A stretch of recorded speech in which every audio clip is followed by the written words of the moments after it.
বন্ধুরা, champions trophy 2025 এটা নিয়ে কিন্তু নাটক থামতেই চাইছে না। বর্তমানে এক নাটক শুরু হয়েছে। চ্যাম্পিয়ন্স ট্রফির কোনো উদ্বোধনী অনুষ্ঠান হবে না। যে কোনো টুর্নামেন্ট যখন হয় বা শুরু হয় তখন ওই টুর্নামেন্টে অংশগ্রহণকারী সবকটি দলের ক্যাপ্টেনদের নিয়ে একটি গ্রুপ ফটোগ্রাফ হয়।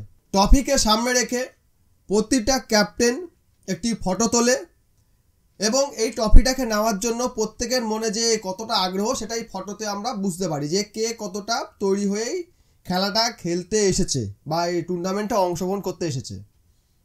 সেরকম কোনো ফটোগ্রাফ এবারে হচ্ছে না, কারণ বিসিসিআই আগেই স্পষ্ট করেছে যে পাকিস্তানে কোনো ভারতীয় দল যাবে না। কিন্তু পিসিবি একটি জেদ ধরেছিল যে রোহিত শর্মাকে তাদের দেশে পাঠাতে হবে। সেই বাহানায় তারা বলতে পারবে যেহেতু রোহিত শর্মা আসতে পেরেছে তাহলে পুরো দল কেন আসতে পারছে না। ভারত নাটক করছে। ভারত যদি রোহিত শর্মাকে পাঠাতে পারে তাহলে রোহিত শর্মার কি প্রাণের দাম নেই, তার কি কোনো সিকিউরিটি ইস্যু নেই, তাহলে বাকি দলে হচ্ছে কেন? এরকম কথা কিন্তু পাকিস্তান বলতে পারে। আর সেই কারণে কিন্তু ভারত সরকার রোহিত শর্মাকে পাকিস্তানে পাঠায়নি, যার ফলস্বরূপ আমরা দেখলাম ইংল্যান্ড এবং অস্ট্রেলিয়া এই দুই দলও কিন্তু তাদের ক্যাপ্টেনকে সঠিক সময়ে মানে টাইমে 19 তারিখে খেলা শুরু, এটা 15 কিংবা 16 তারিখ ফটোশ্যুটটা হওয়ার কথা ছিল, কিন্তু তারা বলছে আমরা 18 বা 19 তারিখে আমাদের দলকে বা আমাদের দলের ক্যাপ্টেনকে পাকিস্তান পাঠাতে পারবো, তার আগে সম্ভব নয়। যার ফলে কিন্তু এই ফটোশ্যুটের ব্যাপারটা আর হচ্ছে না। এর ফলে একটা টুর্নামেন্ট শুরু হওয়ার আগেই ধাক্কা খেলো। একটা টুর্নামেন্টের সৌন্দর্য যেটা সেটা কিন্তু বিঘ্নিত হলো। সেই সঙ্গে একটা উদ্বোধনী অনুষ্ঠান থাকবে না। এখন আমার মনে প্রশ্ন হচ্ছে এটাই যে বিতর্কিত একটি দেশকে কেন আইসিসি এত বড় একটা ইভেন্ট অর্গানাইজ করার দায়িত্ব দিল?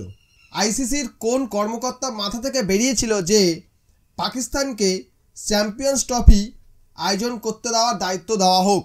কারণ চ্যাম্পিয়ন ট্রফি শুরু থেকে শেষ অবধি এটা সম্পূর্ণ হবে কি না সেটা নিয়ে সন্দেহ আছে।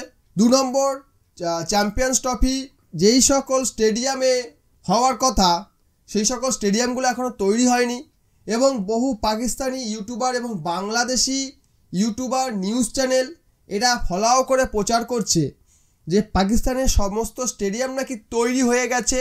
ভারত মিথ্যা প্রচার চালাচ্ছে। 29 বছর পর পাকিস্তানে কোনো আইসিসি ইভেন্ট হচ্ছে, এটা নিয়ে পাকিস্তানের মধ্যে অত্যন্ত আগ্রহ দেখা যাচ্ছে এবং ভারত চাইছে পাকিস্তান যেন কোনো কারণে এটা অর্গানাইজ করতে না পারে। তাই কিন্তু ভারত বিভিন্ন কারণে বিভিন্ন অজুহাতে পাকিস্তানকে নিরস্ত করার চেষ্টা করছে, পাকিস্তানকে হীন করার চেষ্টা করছে। এটা পাকিস্তানি মিডিয়া, পাকিস্তানি ইউটিউবার এবং বাংলাদেশি মিডিয়া এবং বাংলাদেশি ইউটিউবার এই কথাগুলো বলছে। আমি সেই সকল তারকাটা পাবলিকদের একটা কথাই বলতে চাই, দেখ ভাই কাংলা, দেখ ভাই পাকিস্তান, তোরা নিজেদের চরকায় তেল দে, নিজেরা কী করে ডেভেলপ করবি সেই দিকে মন দে।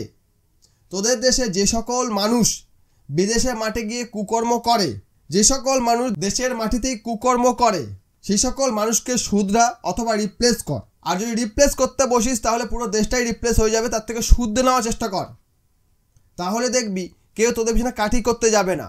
কারণ তোরা আগে কাঠি করিস, তোরা লোককে ধাক্কা মারিস, তারপর লোক ধাক্কা মারলে কি দোষ হয়ে যায়? ছাগল, তোরা কাউকে গুতবি আর সে যদি তোকে ব্যাকে মারতে আসে তখন ব্যথা হয়ে যায়। তোদের দেশের মানুষের মধ্যে ঢুকিয়ে দিয়েছি, বাচ্চাগুলোর মধ্যে ঢুকিয়ে দিয়েছি যে ভারত তোমাদের চিরশত্রু। ওয়াই?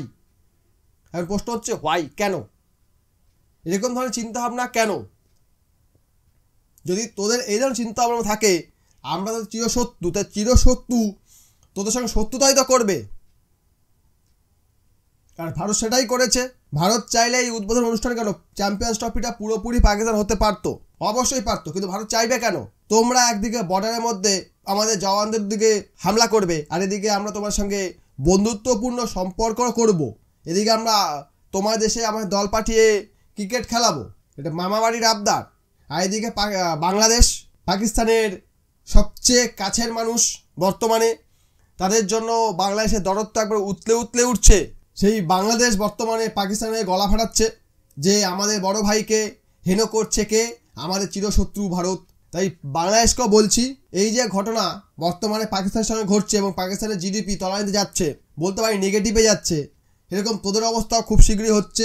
গত 5 মাসে যে ধরনের কার্যকলাপ বাংলাদেশে হয়েছে এবং বর্ডারে ফেন্সিং করা নিয়ে বাংলাদেশ যেভাবে ভারতের সঙ্গে পায়ে পা লাগিয়ে ঝগড়া করার চেষ্টা করছে, তার ফলে কিন্তু সেদিন আর দেরি নেই যখন পাকিস্তানের মতো অবস্থা বাংলাদেশিদেরও হবে। আজকে ভারত ভিসা বন্ধ করেছে, ভিয়েতনাম বন্ধ করেছে, তুরস্ক ইউএই বন্ধ করেছে। ভবিষ্যতে আমরা দেখতে পাবো পুরো বিশ্বই বাংলাদেশের জন্য ভিসা বন্ধ করে দিয়েছে।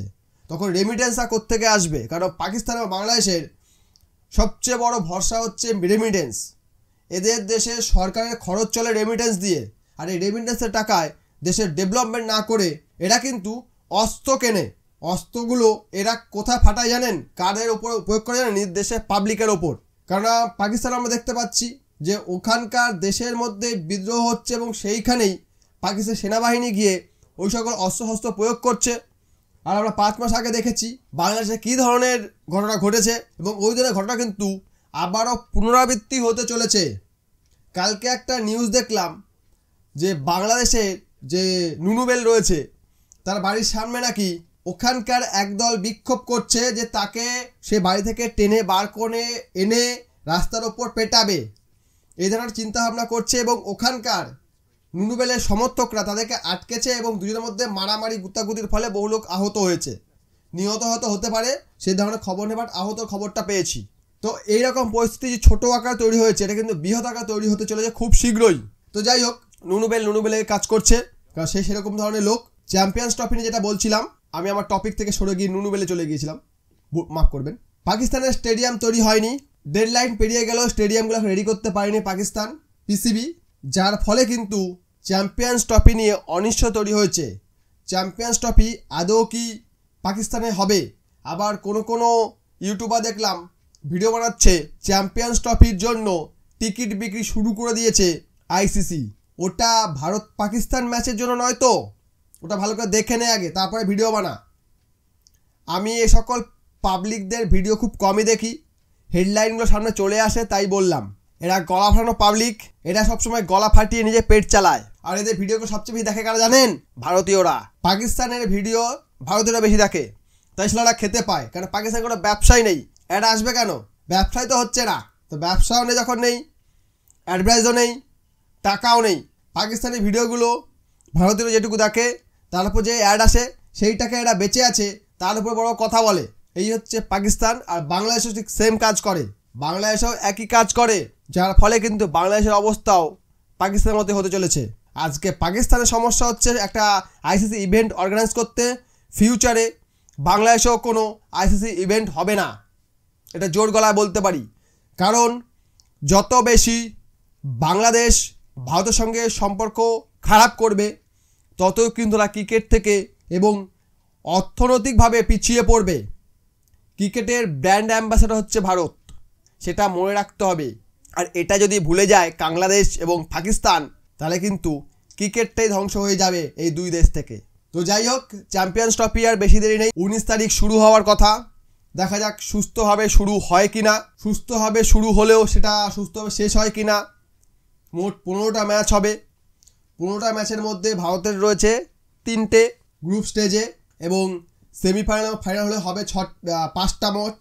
এই 5টা ম্যাচ ভারত খেলে কিনা সেটাই এখন দেখার, আশা করি খেলবে। ভিডিও ভালো লাইক করবেন, কমেন্ট করবেন, শেয়ার করবেন, চ্যানেলটা সাবস্ক্রাইব করবেন।